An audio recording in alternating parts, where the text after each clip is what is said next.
2010 Margaret Brent Award recipient, Willie Stevenson Glanton. Breaking color barriers, making history, and setting precedents is what Willie Stevenson Glanton is best known for. For more than 50 years, she has dedicated her time and energy to law, human services, and civil rights in Des Moines and around the world. Born the youngest of 3 children to Irvin and Willie Parker Stevenson, Willie's parents cultivated a home atmosphere of learning, ambition, and humanity. As a native of Hot Springs, Arkansas, she witnessed the bustling town's famous baths and spas and racial prejudice. Made keenly aware of limitations placed on minorities and on blacks in particular, Willie's parents stressed education as an essential part to transform their lives. From age 10, she thirsted to be a lawyer and be part of this elusive change. While attending Robert H. Terrell Law School in Washington, D.C., she worked her way through discrimination and day jobs until she was admitted to the Iowa State Bar Association in 1953, following in the footsteps of Gertrude Rush, who in 1918 was the only previous African-American woman admitted to practice law in Iowa. In 1960, Willie was selected by the U.S. State Department to tour Africa and Southeast Asia to compare the laws and their application to women in those countries. She and her husband, Luther T. Glanton, Jr., himself Iowa's first black judge, lectured on the judicial system in the U.S. and women in the legal field in America, each emphasizing the plight of minorities. Upon returning to the States, she pioneered both the legal and political landscapes as Iowa's first African-American woman assistant Polk County attorney in 1956 and the first African-American female elected to the Iowa State Legislature in 1964. Willie went on to become the first African-American attorney and equal opportunity advocate for the U.S. Small Business Administration beginning in 1966. She is extremely proud to have had the distinction of many other firsts, but considers her role as a torchbearer for those who follow as her greatest achievement. Willie has served as a tireless civil rights activist and role model for young black women seeking to attain higher education and professional careers. In response to her dedication to law and precedent-setting positions, she was inducted into the Iowa Women's Hall of Fame in 1986, and in 1995 was inducted into the National Bar Association's Hall of Fame. In addition to her distinguished career in law and government, countless individuals and organizations have benefited from her wise, thoughtful, and dedicated volunteer service. She has been a member and leader of numerous boards in education, justice, community outreach, and business. Among Willie's passions is Des Moines University, where her husband joined the Board of Trustees in 1979. When he passed away in 1991, she took his place on the board, became its chair in 1999, and continues to serve today. One regret this trailblazer has is that her husband was unable to see the election of the first black president of the United States. In 2007, she hosted a reception at her Des Moines home for Michelle Obama, who is campaigning for her husband. Mrs. Glanton was recently honored with an invitation to the White House in celebration of Martin Luther King Jr. Day. With her legal career and public life largely behind her, Willie still desires to demonstrate, on a personal level, the same spirit and drive which marked her earlier life. Regardless of race or creed, Willie adds value to the lives of those around her and inspires them to believe that change is always possible. It is because of her commitment, and with a deep gratitude, that the American Bar Association Commission on Women in the Profession is honored to present its 2010 Margaret Brent Women Lawyers of Achievement Award to Willie Stevenson Glanton. To the June is gone, July 11th edition of Uncle Bobby's Country Corner, where real men don't play. This show is dedicated to the memory of my auntie, Willie Stevenson Glanton. Not only was she an amazing person, she was an amazing spirit, and she sold into many lives, including mine. So this show is for you, ain't it? Without any further ado, to my immediate left, we heard a song that she did back when Hush was a puppy, and so was I. And we sat here in the studio, and I kicked in with her. I told her, I said, Freda, I'm a corner boy. She looked at me like, oh, he remembered this. No, Yeah. we lived this. I know that story very well. I know, because you were singing along with it and knew all the lyrics, and I was like, oh, wow, Right. he's into it. That's right. That's how we get down at Uncle Bobby's Country Corner. So, Yeah. Freda Payne, welcome to Uncle Bobby's Country Corner. Well, thank you. It's a pleasure to be here. And to my right is a man that I met vicariously a few years ago. I had heard of his work and had seen his work because he is one of the most accomplished photojournalists in the United States, and that means he's also world-renowned. Welcome, Haywood Galbreath, to Uncle Bobby's Country Corner. Thank you, Uncle Bob. It's good to be here. I see you brought a lovely co-host because you couldn't handle me by yourself. So that's your opinion, and just like your real parts, everybody got one. But here's what we're going to do. Today's show is time to bring into focus the trial of the century. I like to think that it was the mess of the century because of the long-term ramifications of an acquittal of one Orenthal James Simpson. For 15 months, my guest to my right was in the courtroom each and every day, and he's here today to give us his opinions and perspectives on what happened outside the view of the millions and millions of people around the world who followed that case each and every day. So, give us some idea of what it was like to be an African American selected to be in the pool of media persons covering the trial of the century. Okay, first of all, I got to correct you, Mr. Uncle Bobby. It's not opinions, it's facts that came from settling the trial of the century. Now, reference the pool situation, we wasn't chosen. The black press wasn't chosen to be in the pool. We had to go and advocate to get a position in the courtroom. And it's so interesting that 1994, as they talked about equality and everything, that when this came up, the black press of America had to go to court, and the court had to decide that the black press of America would be a participant in a trial that involved a major black American hero. And so we had to fight, and they came up with all the reasons why we couldn't be there.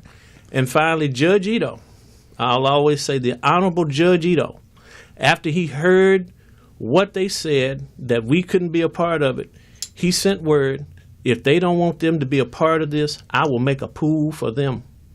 And when he did that, there wound up being 3 different photo pools, and it was the first time in the history of this country that a black-owned news photo service had a pool position in the courtroom of a major criminal court case or any other major case involving court. Well, that's quite a distinction and something that enhances your personal pedigree. As I've gotten to know you over the years, we've talked at length about the circumstances and I guess the platform that was created that a lot of us didn't get to really appreciate. Many of your pictures that I've seen personally reflect some of the things that were going on in the courtroom that we had no idea were happening. Give us an example of that. Well, I'll start with the first day I was in the courtroom, and it goes back to the issue of having to fight for a position in the courtroom. They said, I went to a meeting with the biggest news organizations in the world, Associated Press, Reuters, AFP. There was a pool of 17 magazines, Time, Newsweek, People, a lot of other Hollywood magazines, and all of them said that y'all don't have what it takes to sit in the courtroom with us and shoot photos. Now, this particular day, I went with what is called the Big Five, and those are news photo services for the daily newspapers. And so they said, no, we argued for about 2 hours, and they kept telling me, you don't have what it takes to shoot with us. And I kept coming up with all these different little scenarios of how we could work together. And every scenario I came up with, they said, oh, no, we can't do that. We don't do that like that. And then I said, you know what's so interesting about these scenarios I came up with? I've been working with you guys, and every scenario I came up with is a scenario that y'all use to work with each other. Now you're sitting in here telling me that you can't do it.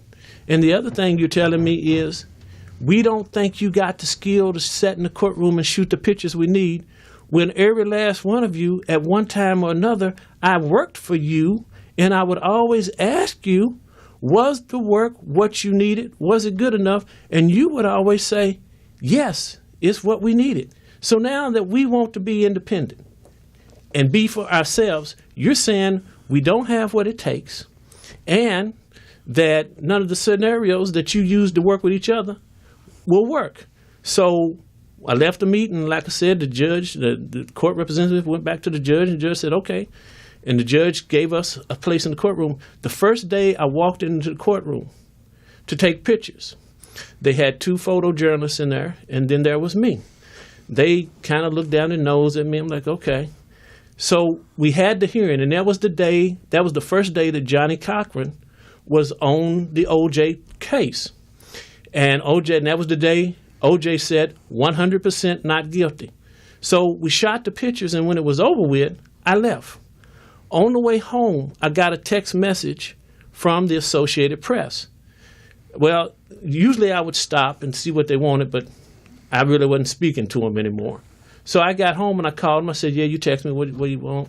They said, well, all the editors was watching the hearing, and O.J. smiled, but our photographers did not catch the smile.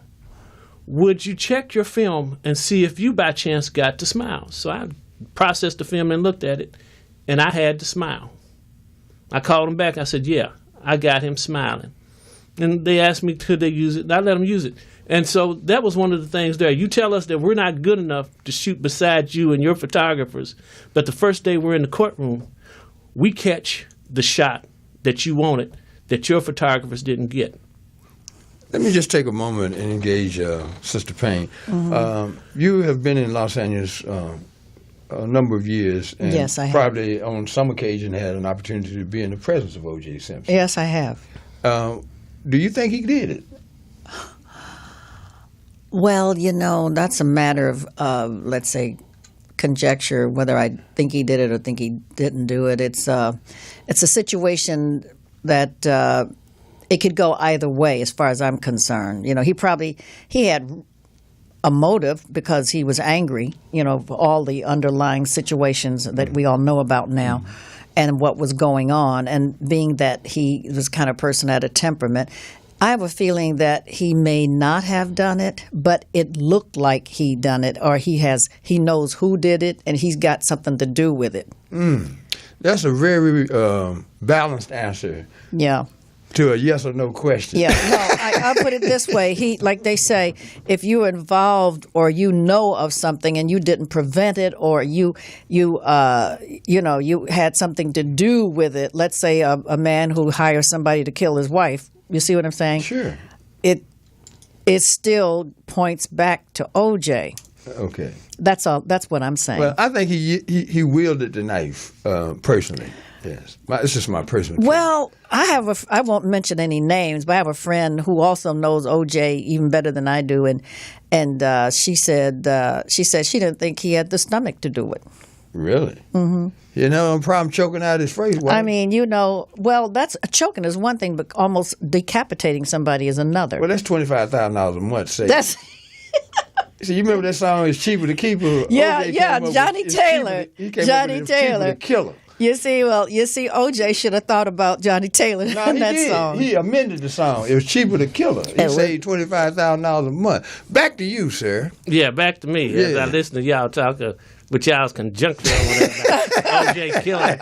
Neither one of you sat in the courtroom, and what you got to go on is, let's see, we're going on 22 years of mainstream media, which is defined as white male-owned, white male-dominated news-gathering organizations telling you what to think and to believe.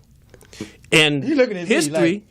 Are you talking to me or are you talking to I'm talking to you. And history is the greatest witness that you cannot trust mainstream media when it comes to the interests of black Americans. That was the reason why I became a photojournalist at 10 years old. Watching a news segment on, I think it was NBC at my grandmama's house out in the country in Kentucky. A segment came on that was titled, "Why Aren't Black Men with Their Families?" And I sat there and I watched that segment. And when that segment went off, it talked about black men aren't with their families. When that segment went off, I'll go to my grave saying, I heard the voice of God say, you see what you just saw? As years go by, this is the medium that will be used to determine what people think of people. And at that very moment, I decided to become a photojournalist where I could document my people's history and document it more correctly than not only my people's history, but everybody else's history, and document it correctly and truthfully to the best of my ability. Did that just sound like I was being sworn in the court? Well, what you sound like is somebody who's very passionate about your work, and for that you should be commended. Yes. But back to the innocence and guilt, Okay. and more importantly, the atmosphere, the circus atmosphere that just captivated the world for 15 months, man. Kind of take us through the progression of that. Okay, and let me just say this about O.J. You didn't ask me, but I'll tell you about my feelings on O.J.'s guilt or innocence. After sitting in the courtroom for 15 months and going behind the scenes and talking to the people who were intimately involved, as I'm very vocal on Facebook about O.J. and a lot of other stuff. As I wrote last year on my page that's dedicated to the O.J. Simpson trial and my covering the trial, I said, I can't say with 100% certainty that O.J. Simpson didn't do it. I wasn't there that night. The dog was. And the dog is in the witness protection program. Yeah. I wasn't there that night. But with what I saw, sitting in a courtroom for 15 months, most people go by the O.J. Simpson double murder trial with the 9 months from January of 1995 until October the 3rd, 1995. But you got to get those other 6 months that the preliminary hearings were going on that most people didn't see. Mm-hmm. And you have to see what the lawyers did, or for the defense, what the prosecution did, what could come in, what could not come in. By the time you got to the trial you could say was orchestrated and scripted, that certain things were going to fall into place. Now, everything didn't fall into place, and sometimes the lawyers got in trouble. But that was the purpose of the preliminary hearings, so that everything that was going to be in the trial would be hashed out, and you would go and just have a trial. Like I said, it was sort of like television. It was scripted in a certain way. Everything was supposed to go a certain way, but sometimes and the other thing is there's a lot of trickery in the justice system, in courtrooms. There are games that are played that people have no understanding about the games. Now, we sat up here, and for 22 years, people have been angry at each other and taken sides in the O.J. Simpson double murder trial, just like all the trials that involve the police officers killing blacks and all these other high-profile trials. People take sides. You're either for the defense or you're for the prosecution. It's according to who's had what done to them. But they go home, they leave, and have dinner with each other. Mm-hmm. It's a job. Yeah. It's nothing but a job. And we're up here taking sides, getting all upset and staying upset. When that case is over with, they go to the next case and do the same thing. They call each other on the phone during the trial for certain situations. Johnny Cochran was vilified. They said he pulled trickery. Johnny Cochran couldn't pull no trickery. All Johnny Cochran could do was go by the law that white men have been going by for years and getting away with and getting their clients off on. Mm-hmm. The same laws that all these white police officers get off of killing black men, that have white lawyers that get them off, was the same rules that Johnny Cochran was playing. What's the difference? It's black and white. That's what the difference is. It's whose side you was on. Johnny Cochran. And I'm going to tell you something about the trial of the century. Because mainstream media don't bring out a lot of things, but I'm about to bring out something right here about trial of the century. The trial of the century, what could arguably be the largest media event of the 20th century. There was no white man who could stand up and beat his chest about what he did in victory. The scenario to anything great in America is usually white men did it. In the largest criminal court case in the history of America, all the major players were what you call minorities. The defendant was black. The lead counsel for the defendant. That's questionable. Okay. The lead counsel for the defendant was black. The lead counsel of the defense team was black. The vast majority of the defense team that walked in the courtroom every day were minorities, either women or black people. The judge was a minority. He was Japanese. The prosecutor, the co-prosecutors, one was black, the other was a woman. So where was the white man standing up there to stick his chest out about what he had done in the largest trial of the century? Now, if the prosecution had won, Gil Garcetti was going to come out of the woodwork, and even though I think is Mexican or something, he was going to stick his chest up like he was the big man who pulled off the victory, but he was nowhere to be seen. Of course, Marcia Clark was going to stand up, but it wasn't going to go to the woman. It would have gone to Gil Garcetti if it had gone to anybody. It would have been said that they were working for Gil Garcetti, and that Gil Garcetti's vision pulled off that. And another thing about that trial, the prosecution had never won the big one. That was part of the talk. The prosecution was going for winning the big one. They never got the big one when it involves very important people in Los Angeles. And how much bigger can it get? You can have major Caucasian people, and that's a big one, but the big one is not as big as it is when it involves race. And that's the kicker. When it involves race, especially black and white, the big one becomes even bigger.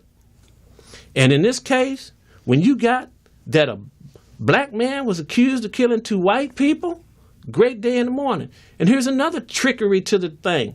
It really, at the end of the day, when you look at it, when you pay attention to it, this isn't about Nicole Brown Simpson. This is about the idea that a black man got away with doing to a white man what white men have been doing to black people and everybody else in America for 400 years. This is about Ron Goldman. You cut off the ability for white America to procreate, the white male to procreate. It's really about Ron Goldman. Nicole is a smoke screen. You understand? She's a smoke screen to it all. Okay, take a deep breath, because you have put a lot out there. Yeah, and, that's a lot to... I want to go back to, how well did you know O.J. Simpson? Well, not intimately well. I knew him socially. Once I had dinner with... we were on a double date, and I was with Richard Roundtree. This was back in the 70s in New York, and we were at a restaurant called The Palm. And their they were known for lobster, live Maine lobster that they had flown in from Maine. And I was Richard, and then OJ was also. I don't even remember. He was with some girl. I don't remember who it was. Yes. White woman. I don't. Yeah. Okay. Yeah. Now at the time, let's see. Back then, was he still married to Marguerite? It didn't matter. Yeah. Probably but so anyway, back in the 70s. Yeah, and that was one time. And then another time I was at a party in Beverly Hills at Sammy Davis Jr.'s house. And I was involved in a divorce from my ex-husband, Gregory, at the time, Gregory Abbott. And I remember OJ coming up to me and saying, now you know how it feels. I think he had just recently gone through something too. Okay. And he was kind of like, in a way, chastising or berating me because, now I know how it feels to go through a divorce and all that kind of stuff. So that was his opening remark, so to speak. Yeah, and it was nothing. It was innocent. It was just very brief. And that's when I met Nicole. He was with Nicole. Oh. Yeah, he was with Nicole. Because I remember her quite vividly, because we were in the ladies' room, the powder room. We were together, and she was primping, and I was, trying to, primp too, put my lipstick back on. And I was just checking her out. I was saying, oh, she's young and white and pretty and blonde, I said, well, that's how it goes.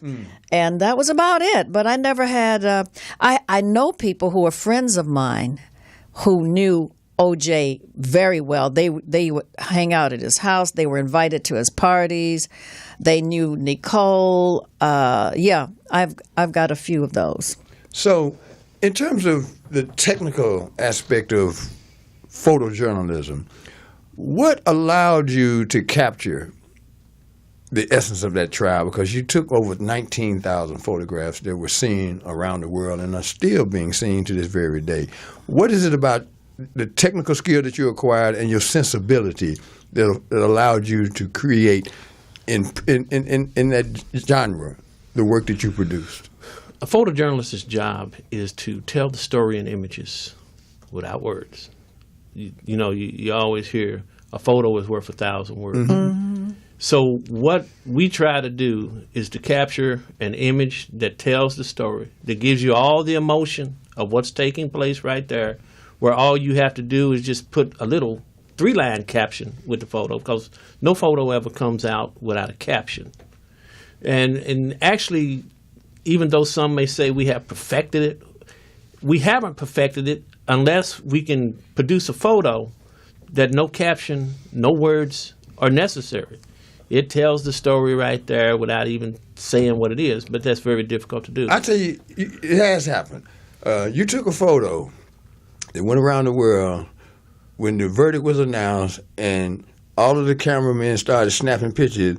You were one of the few people that took the most important picture in terms of a precursor to what was about to happen for the next generation. And that picture was of, what's the guy's name? The Vanity Fair guy. What's his name? Dominique Dunn. Dominique Dunn. Oh, yeah. That man's face dropped to the floor. Oh, wow. And I said, oh, shit, it's getting ready to be just like that in America. Well, because actually, his face reflected Yeah.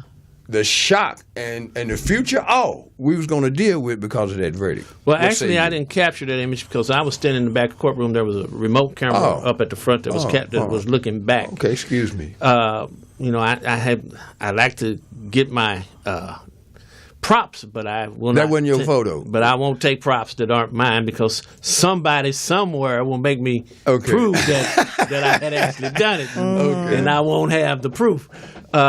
But yeah, there were several things that day, and there were several things since that time. We were sort of talking earlier, and I always look at it like Wounded Knee, not Wounded Knee, but the Little Bighorn. You remember the Little Bighorn? Massacre, yeah. Little Bighorn was Custer's Last Stand, yeah. Yeah, Custer's Last Stand. Mm-hmm. My Native American people, they won that battle that day, and they were very happy. And I can guarantee you somewhere there were some chiefs looking that recognized what was going to happen. Mm-hmm. The same thing in war. You may win a battle, but those generals are standing up there looking, and they know what's about to happen. Mm-hmm. You won the battle, but white America won the war, reference that. We won the battle in the O.J. Simpson double murder trial. And I had to say it like it is, and sometimes my people get on me about it. But white male America has continued to win the war for 22 years. The day that verdict came down and you have brought it out, I'll let you say what you say about that verdict about the brothers that went to see judges. I won't take your thunder away from you. Well, what he's speaking to is the fact that the very next day in courtrooms all over America, brothers got time that was allotted for O.J. Oh, okay. I see what you... See, white people have authority. Yeah. They have quiet rides. So they ride it in a very organized way. You went in front of a judge the next day after O.J. got acquitted for anything related to domestic violence or anything like that, you got some time, some extra time. Yeah, that's what happened. That's the way I looked at it. And yes, and I sat there and I've looked at it for 22 years. I paid close attention to the dynamics of all this in the O.J. Simpson matter. And you're right. So much changed with the O.J. Simpson trial. Media, hardcore media stopped becoming, in a certain way, hardcore media. Media became entertainment media. Okay? If you go back and look at when when media started becoming fluff, it was during the O.J. Simpson trial. The personalities became the journalists. Bigger than life. Sure. And then you had the court system itself. A lot of people don't know that after the O.J. Simpson trial, they went into these legislation places and they Terrorist make the threat rules, came out of that. make the rules and changed up a bunch of rules. And I tell you something else that happened in reference to juries.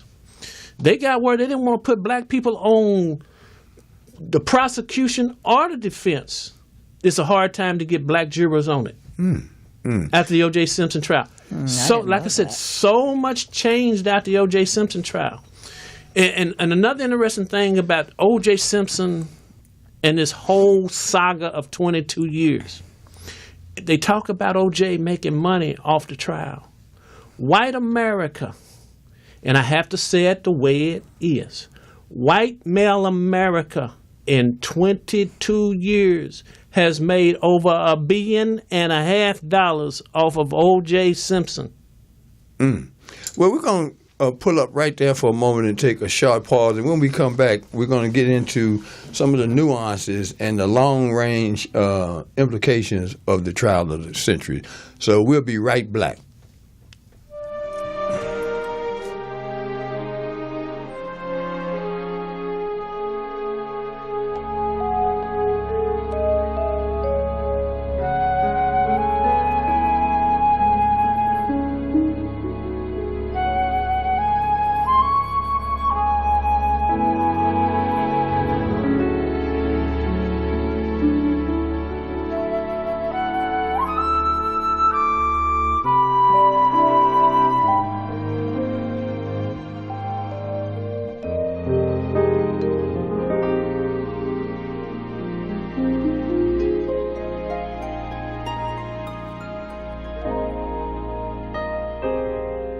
The moon is pale, the stars are few, the night is long and I can't sleep. I'm not with you. You've gone again, it's nothing new. Come back to me, love.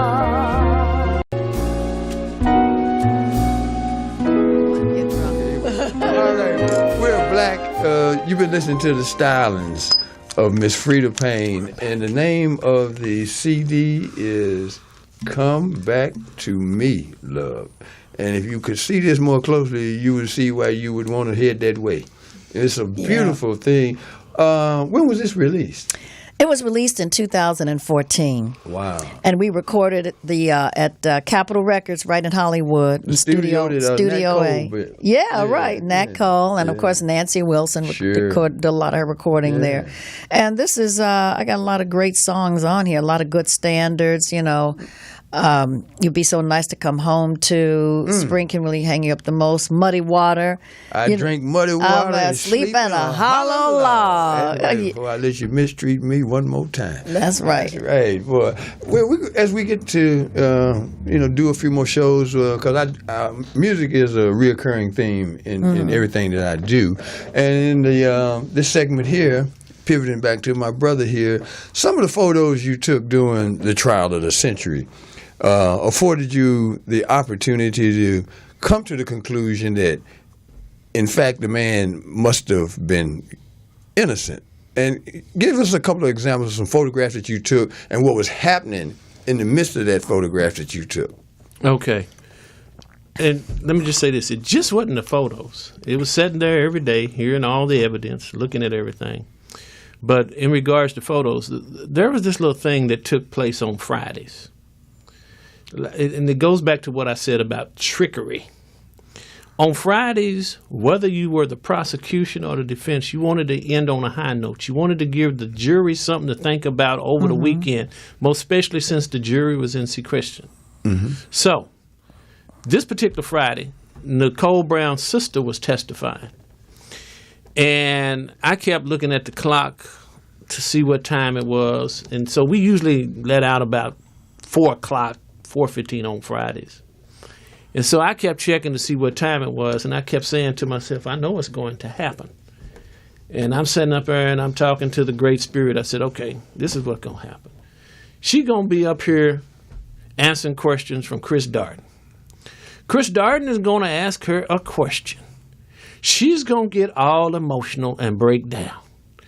Judge Ito is going to look at her and say, "Can you go on, Miss Brown?" And she'll most likely say, in tears, "Yes, Your Honor." And the judge will say, "Well, you know what? It's about that time. Let's just end for the day. And let me admonish everybody about not talking in the jury." So I said, it's coming. So about 3 o'clock, I really started paying attention.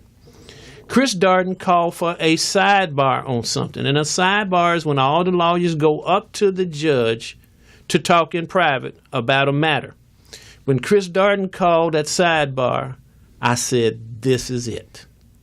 I said, when he comes back from that sidebar, Chris is going to ask the question and she's going to break down.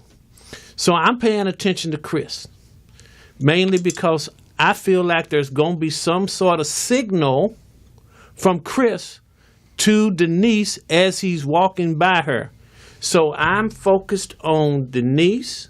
I'm looking, you usually shut one eye when you're shooting, but I got both eyes open. I'm looking at Denise in front of me through the viewfinder. I'm looking at Chris over here at the sidebar. They called the end to the sidebar. I see Chris coming across. I said, it's got to happen any second now.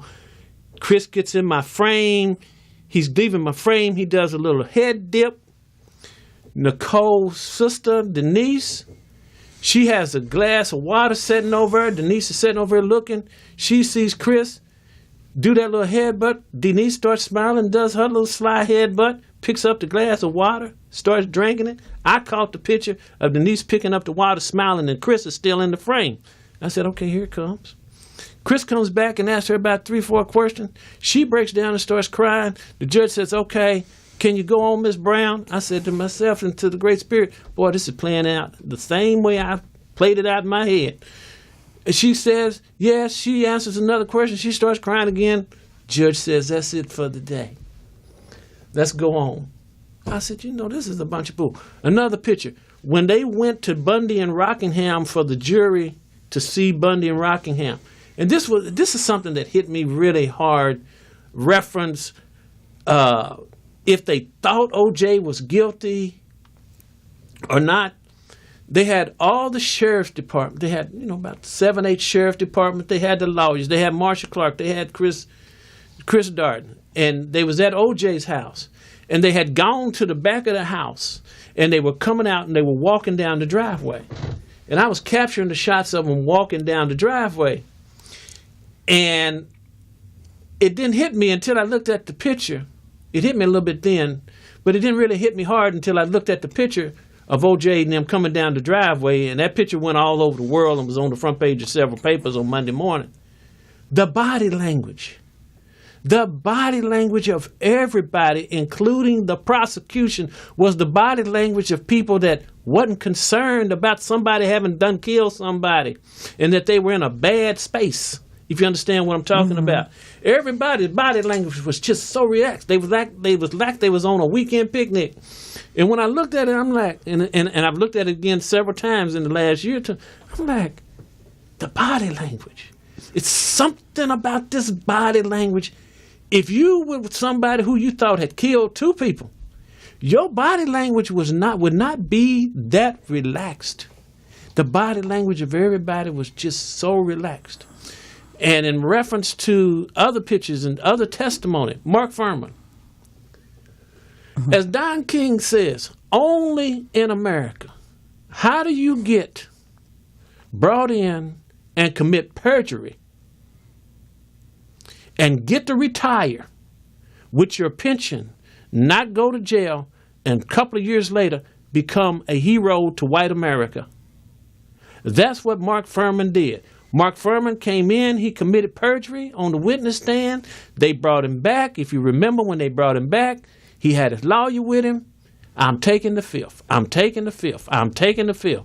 He gets up. He walks out the courtroom. I got a picture of O.J. and Johnny looking at him like, he walks out the courtroom. He gets to retire. They say, we're not going to file any charges against him. He's just going to retire. He retires with his full pension.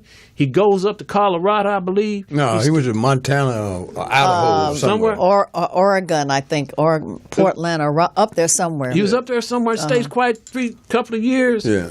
He becomes a big I think he writes a book. He goes on all the talk shows. Him and Dominic Dunn had a program together. He becomes a multimillionaire. White America just loves him because. Now, let me ask you something. In interest of time, Johnnie Cochran, in my opinion, was the greatest trial attorney of the 20th century. When you just put all of the factors together, there was an incident one day that you shared with me that I want you to share right now in terms of just getting access to the courtroom and what Johnny did to make sure that you were able to enter the courtroom on that particular day. Well, it was the next day, but okay. What happened on that day was I had been like the only photojournalist, black, white, brown, blue, green, that had been coming to court every day since they had started the preliminary hearings. I come to court. You had to go through a screening. They had a machine like at the airport to look at everything you was bringing in.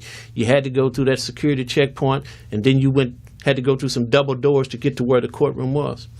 I came in that morning. I put everything on conveyor belt. I went into the courtroom. I shot that morning. I shot that morning session. We left for lunch. I come back from lunch. I step off the elevator. I go over to the conveyor belt to put my stuff on to go in. The deputies at the security checkpoint said, stop and wait. I'm like, wait, what you mean stop and wait? You know who I am. I'm stop and wait. Step off to the side. I stepped off to the side. All the reporters started coming in. And us photographers, we need to get in the courtroom and get ourselves adjusted. All the reporters started coming in. They was letting them through. I said, I need to get in here. They said, just wait. Bob Shapiro came up and saw me standing off to the side. Said, hey, but why are you standing off to the side? I'm like, I don't know, Bob. He turned around to the deputies. Why is Haywood standing off to the side? Ain't none of your business. You just go on in the courtroom. So then, when about almost the last journalists were coming through, I got upset. I'm like, I need to get here. You need to let me in. They said, stand right there. They called their supervisor out of the office. He comes out of the office and said, I need to talk with you. We go over to a corner.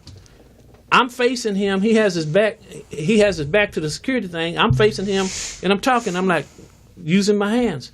I look out of my peripheral vision. I see two deputies walking up. I look around them. I said, what's y'all's issue?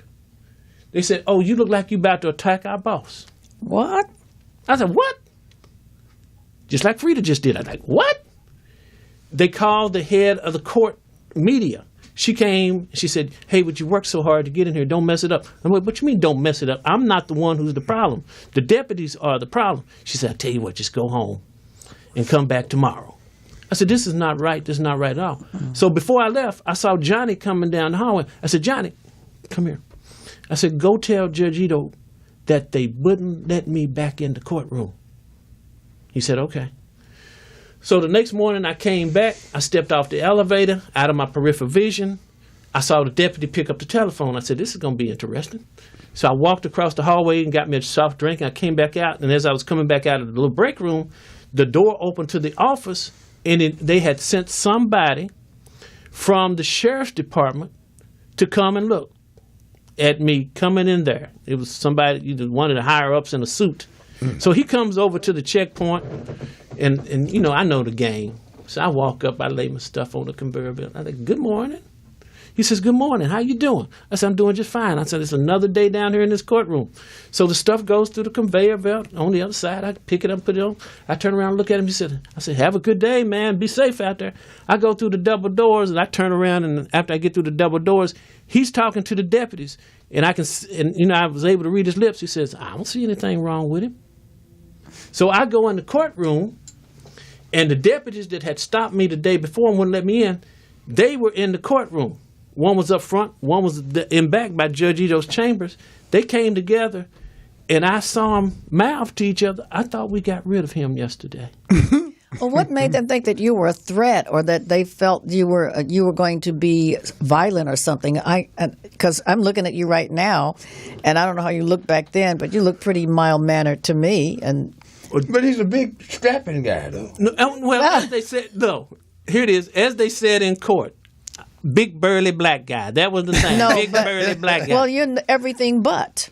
And so You're not a burly. Yeah, I don't know how you looked 22 years ago, but you basically like this. And I wore today what I would wear to court every day: shirt and tie. But you're not intimidating. You know what I mean? You're not intimidating. You don't look like a bodyguard standing at the door, security guy getting ready to kick somebody's butt. What it came down to was they had never seen anybody black who had the swagger I had and the determination, because they all got checked and put in their place.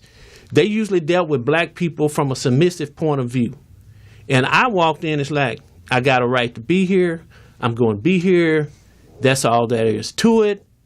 And they had found out that I had petitioned the court and that the judge had let us in. Now, I was talking to the court liaison last year.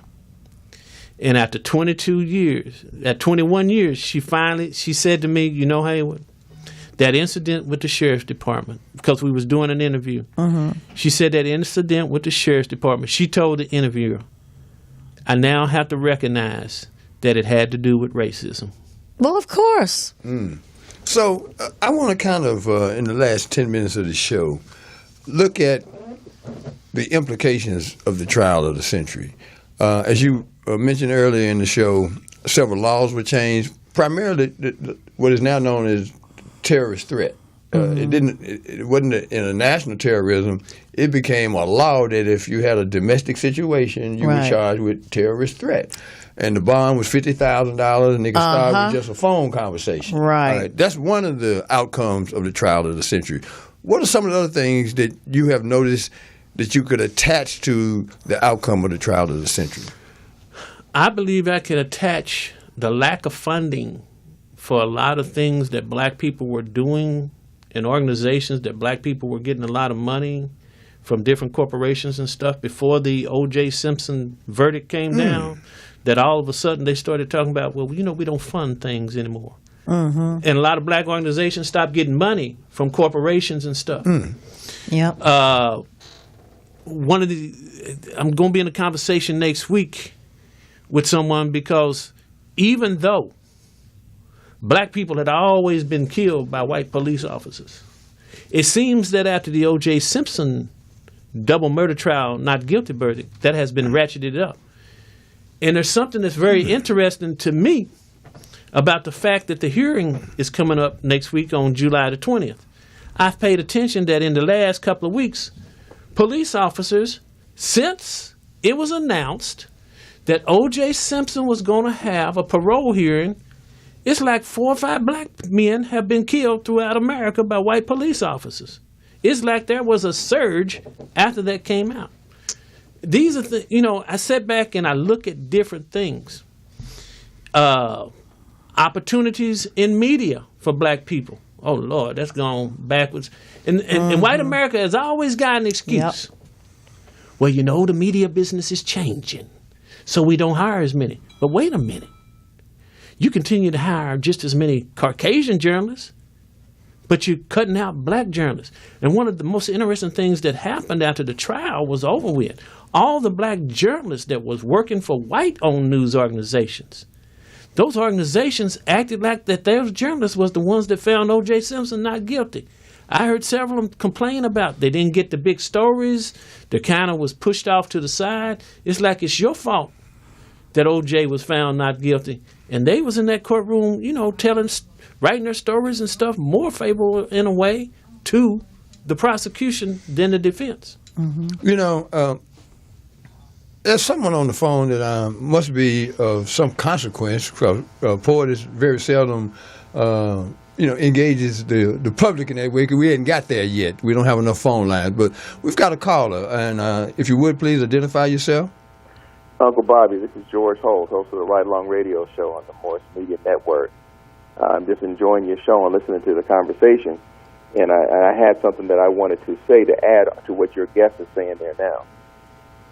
Proceed. All right. You asked him what was one of the things he saw that changed that could be attributed to the trial of the century. And as a police officer in L.A. at that time, what I saw was now there was a lot of calls to reform the justice system, okay, after O.J. walked. And I give you an example. The president of the NYPD Black Officers Association told the story. He said that in one of his precinct houses he worked at when he was a rookie, they had a soda machine in the lobby, and if you knew where to hit that soda machine, you could get a free soda. This is right in front of the desk sergeant, by the way. And when a white officer come by, hit a soda, nobody say anything. But whenever a black officer would come by and hit that soda machine in the right spot and get a soda, the sergeant would say, you know, we got to fix that damn machine one of these days. So he correlated that to the O.J. Simpson case and say that now that black America got their free soda, now everybody wants to fix the machine.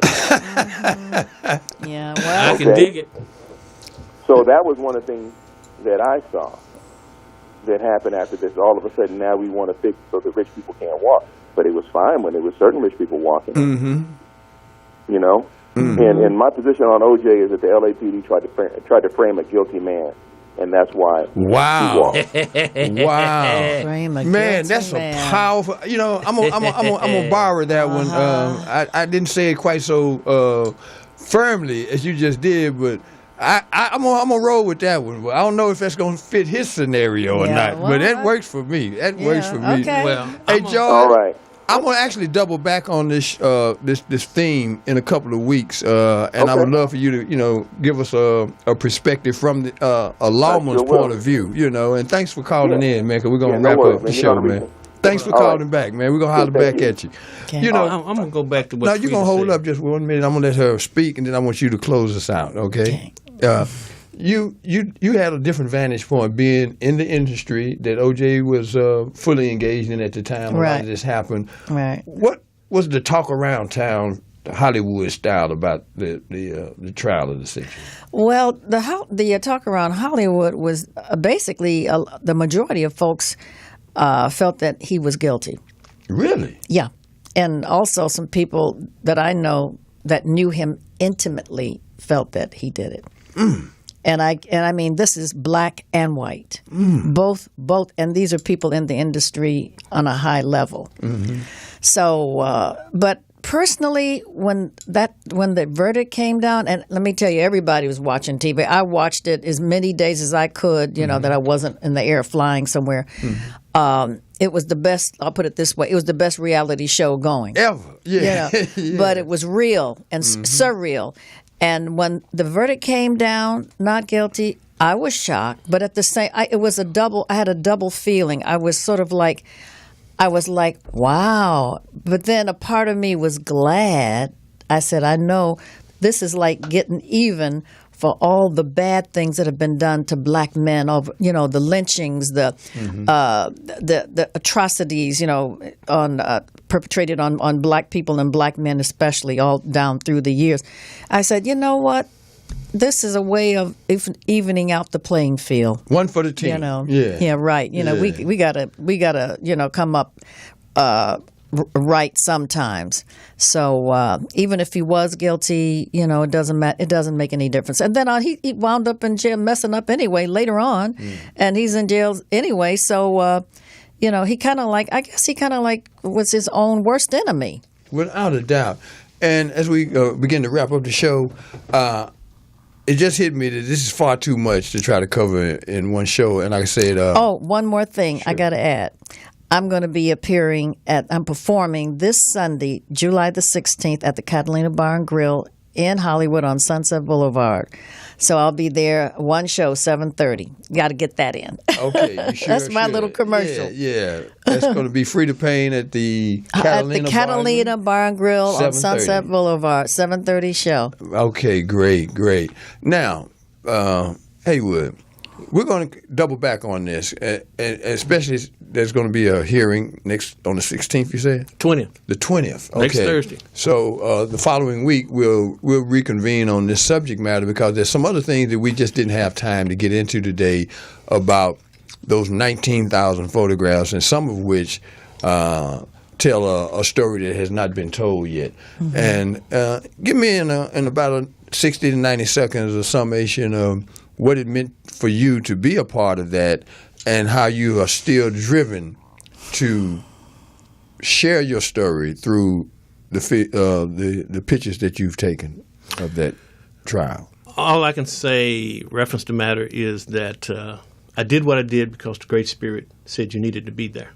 There needed to be somebody there other than mainstream media to tell what took place in this trial. With what's going on in America today, with the administration and several other things, part of it has to do with the O.J. Simpson trial. Big part. And some other stuff. The great fear that white America is losing its grip on America, okay, is a lot of stuff. And I think that came about also with what happened in the O.J. Simpson double murder trial, that you had a black man who had the ability, see, because they never talked about really wealthy people getting off and lawyers doing what they did until O.J. Simpson got off, like the police officer said. But I want to say something about what he said. They tried to frame a guilty man. No. They tried to frame an innocent man, and it backfired on him because he had the financial means to overthrow everything they tried to do. There are a lot of black people in jail today that if they had the financial means that O.J. Simpson had, it would be an entirely different story.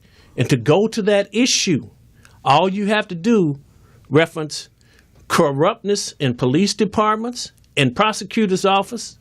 Every 3 days in America, another person is let out of jail that was put in jail because of corrupt policemen and prosecutor's office and evidence planning.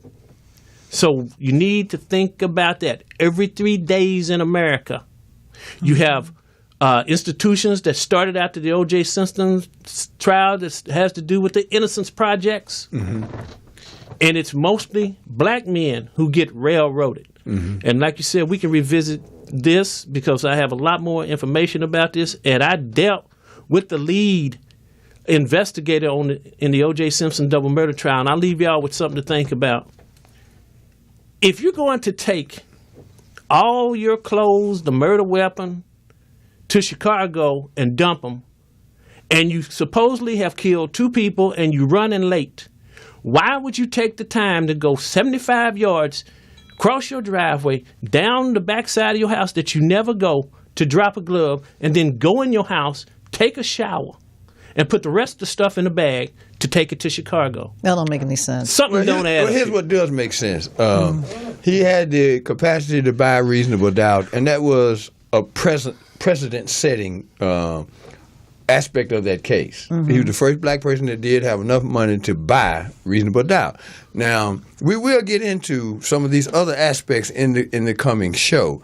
I'd like to thank you, and on going out on that, I ain't gonna let you have the last word on my show. To buy reasonable doubt? He bought reasonable doubt. So you tried to slip that in on me. I told you yesterday. I knew you was going to try to slip stuff in on me. You see how I just sat over and looked at you?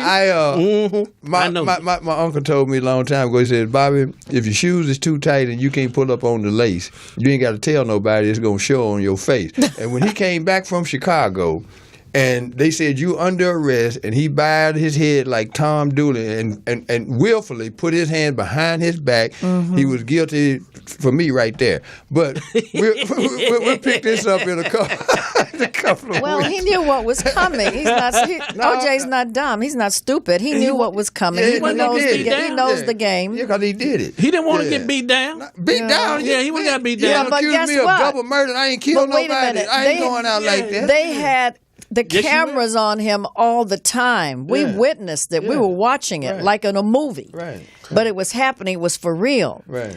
And it was like he just did what guilty he man followed would the do. script. He followed the script. He did what a guilty man would do. Yeah. Well, I don't know.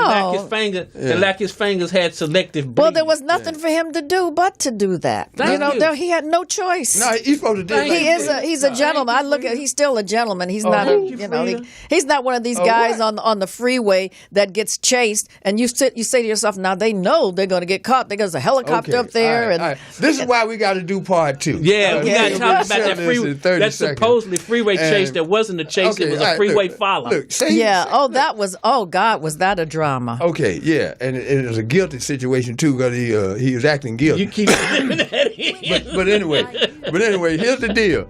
We got to get out of here. This show was dedicated to my Aunt Willie Stevens. May she rest in peace. And stay tuned because this ain't over with. Show ain't. Yeah. We're They've back been in over next 22 week. years. All Oh, right, wow. Yeah, we're out of here. Thank you so Okay. much. Thank you. Haywood Galbreath and Freda Payne. Thank Please you. come on back and get with us. All right. Yeah. Okay. All right, we're done. It ain't been over 22 years. Oh, run away. If I were wise, I'd run away. But like a fool in love,